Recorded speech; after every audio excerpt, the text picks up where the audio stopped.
যাচ্ছেন সেই জিনিসটা যদি কেউ বাঁচায় সেটা হচ্ছে নামাজ। কি বাঁচায় ভাই না? নামাজ।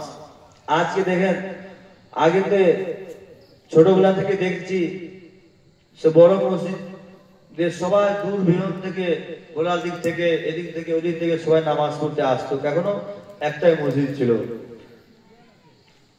আর এখন দেখেন আল্লাহ রহমতে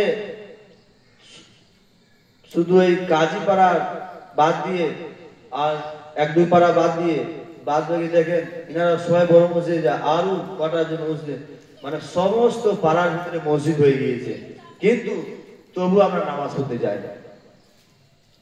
ফজরে দেখবেন খুব জোর 8 এক কাতারও হবে না, খুব জোর 10 জন। কেন? আজকে এত বড় গ্রাম, ওই গ্রামের ভিতরে কমসে কম 10 থেকে 20,000 মানুষ আছে। তারা যদি মসজিদটাকে না বুঝায় করে তাহলে আল্লাহর রহমতটা আসবে? তার জন্যই বলা হচ্ছে ভাইরা, আপনি আর আমি নামাজটা পড়বেন রাসূলুল্লাহ সাল্লাল্লাহু আলাইহি সাল্লামের তরিকাটা আর সুন্নতটার উপরে আমল করতে হবে। যেরকম রাসূলুল্লাহ সাল্লাল্লাহু আলাইহি সাল্লাম, আজকে দেখে নেন, যদি আমাদের যদি কেউ একটা কোনো কিছু করে, যদি আপনাকে কেউ একটা পাথরও মারে তাহলে আপনি উল্টো জবাব দেবেন। কিন্তু আমার রাসূল সাল্লাল্লাহু আলাইহি সাল্লাম কি ছিলেন শুনেন, রাসূলুল্লাহ সাল্লাল্লাহু আলাইহি সাল্লাম দোয়া করতেন। আর কোনদিন বলা হচ্ছে পুরো আরবের জাজিয়াতের ভিতরে ওনার নাম হয়ে গেছিল সেই সময়কার সাদিক আর আমিন, মানে সব থেকে সত্য লোক।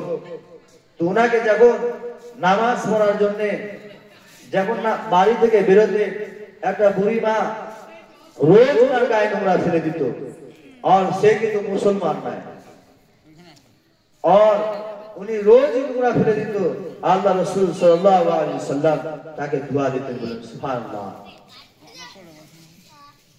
কোনদিন খারাপ ভাষা বের করতে না, কিন্তু দোয়া দিতেন।